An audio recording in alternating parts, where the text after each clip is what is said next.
Okay, so today I'm going to do a deck profile on Bubblbeat. It's something new that I just thought I would throw in there. Um, Reason I chose this deck is because it's still very consistent, especially in today's format. It runs really well with the other decks that are topping right now, like Evil Swarms, Dragon Rulers, which I enjoy the most, and a bunch of other decks that are really good. This deck was inspired by a friend of mine who made a couple of suggestions on what to make my deck faster with, and overall I like it. I may make some changes in the future regarding this deck. I may make a Noble Knight build based around this, but the only thing is, fresh out of Vitorgus, fresh out of Rabbits, and fresh out of Sparkmans and Gawayns, even though you don't need Sparkman. So I'm going to show you the deck, and at the end of the video, I'm going to tell you what sets it apart from other Heroes / Bubblebeat decks, and I hope you guys enjoy. So to start, we've got 3 Neos Aliuses, 3 Bubblman, 1 Stratos. Of course, a lot of decks run 7 in the lineup, but I like running 9 monsters. Speaking of 9, to end the lineup, 2 Thrashers. Why I run them? They can get over Thunder King Rai-oh, they're beat sticks, and they're like Cyber Dragon on crack. Basically, well, the only thing is it's not free with this card. You have to special summon it. It's a must to special summon this because you can't normal summon it. Otherwise, they would have hit this card if they like changed the wording on it. But it's a really good tech choice. I like it because it's a beat stick, and it's a basically first when you think of this card, you have this in your hand and another level 4. First turn rank 4. That's all I think of when I use Thrasher and Bubbleman or any of the other level 4s that I have in my arsenal. Now onto the spells. 3 Miracle Fusions, must for any hero archetype. 2 Super Polys. I thought of running 3 though, but 2 was better in my opinion because between that scale of running a playset of 3 and running 1 was dead, 2 was just right, but 3 was just way off the chart overkill, and anytime I would draw it, it was at a moment where I didn't have anything. Unless I were running against another hero deck, it's not likely. So anyway, yeah, it's more flexible for me if I run it at 2. I mean, most decks side the 2 Super Polys, but I like maining 2 because, like I said, it's more flexible for me in this case. 2 E-Calls, Rhoda for elemental heroes. And speaking of Rhoda, I run 1 Rhoda in case I don't get emergency call. It would be bummed if this thing went to 2, but then again, 6 Samurai would abuse the heck out of this card if this were at 2, which won't happen anytime soon. 2 Warrior Returning Lives. I mean, in case I top deck it and get a Bubbleman and I have nothing on my field, I can get 2 cards. 3 Gemeni Sparks because it's better for me. I mean, most decks run 2, but I like running 3 because I want to destroy every resource that my opponent has on their field. Whether it's face downs, heavy set monsters with big attack points, or any card that can benefit them. I just want to get rid of it right away and get a +1.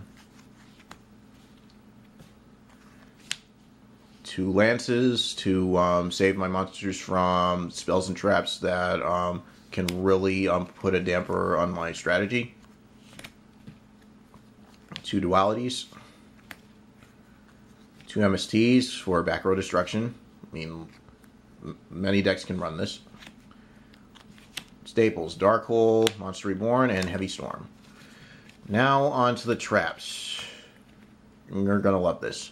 2 Compulses, Chainable. If you notice in the entire deck, I run mostly chainable cards, like quick plays and stuff like that. Compulse is also a good trap card to chain into. Say if your opponent normal summons, guess what? They wasted their chances of doing something else if they have anything else, because Compulse returns it to the hand.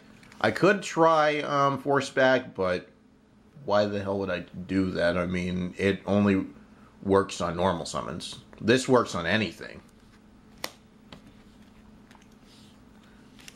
2 Fiendish Chains to negate monster effects, because that's what can save you. And plus it can prevent your opponent from switching their... well, it didn't say anything about switching. Yeah, it doesn't. It can't attack. That's the only thing. It can still switch its position, but the thing is it can't attack. 2 Hero Blast for basically getting Neos Alius back and destroying cards between that 1900 or below attack scale. 2 Bottomless and 2 Torrential. Why I don't run the Solemn Brigade is because I don't want to pay life points just to negate stuff. I mean, the cards that are chainable, they do their job for me, and they really benefit more than the Solemn Brigade. Like, say if I duality into Solemn Judgment and Warning or any of those things, I'm thinking, yeah, Warning, if at the last minute, wouldn't help me. I would just think, oh yeah, I really need a Compulse right now. If I draw into Warning or Solemn, yeah, not going to help me that much. And Hero Lives as well. That's the only reason why I don't run a Hero Lives also, because I hate paying half to get a hero. I mean, sure, you can then chain off a Stratos after that, but you're paying half your life points just to utilize your deck. I mean, isn't that a little too much? I mean, people can run Hero Lives, but I personally don't run it. I like the card, but I wouldn't personally run it in this deck. For the extra deck, to start off, we've got 2 Shinings, the must for heroes of any kind, along with 2 Absolute Zeros. Rai-oh with legs, pretty much. You run this against Mermails, this can really save you big time. And plus it gains 500 for every Wanted Monster besides this card. Really, really good. It's like a walking arsenal, pretty much. When banished, return to the deck, or hell, even destroyed or fused. Still works. This card is super broken if you use it right. Gaia, a Rai-oh with legs, sorry. I was about to say Rai-oh. Rai-oh.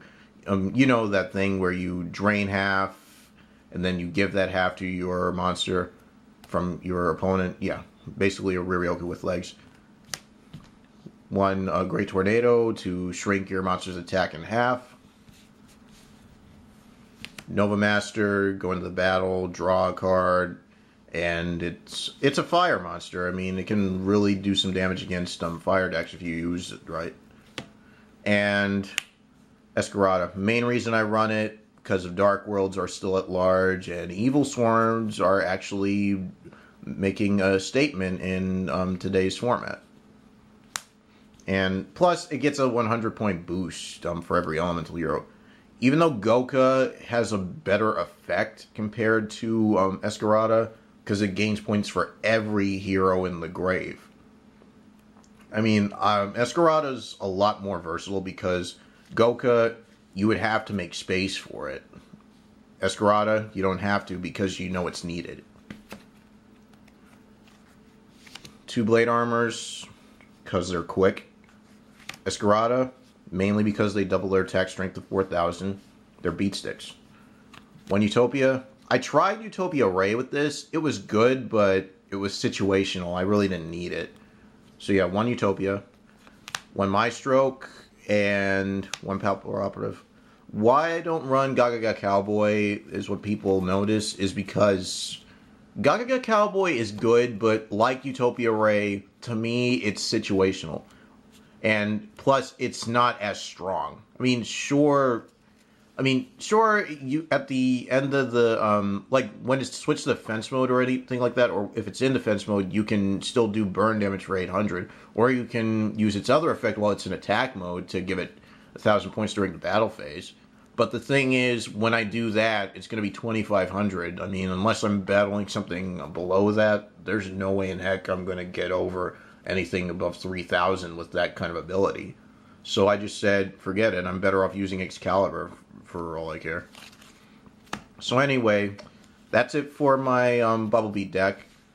Hope you guys enjoyed. Let me know what you guys think. I've tested this out in Death Pro a bunch of times. Oh, crud. I hate when I do that. I tested this deck out a bunch of times on Death Pro, And shockingly, it's actually doing pretty well against decks that are topping right now, like Dragon Rulers and Evil Swarms. And Constellars are actually doing some damage too. Fire Fists and a bunch of other decks. So leave a comment, don't forget to subscribe, and peace.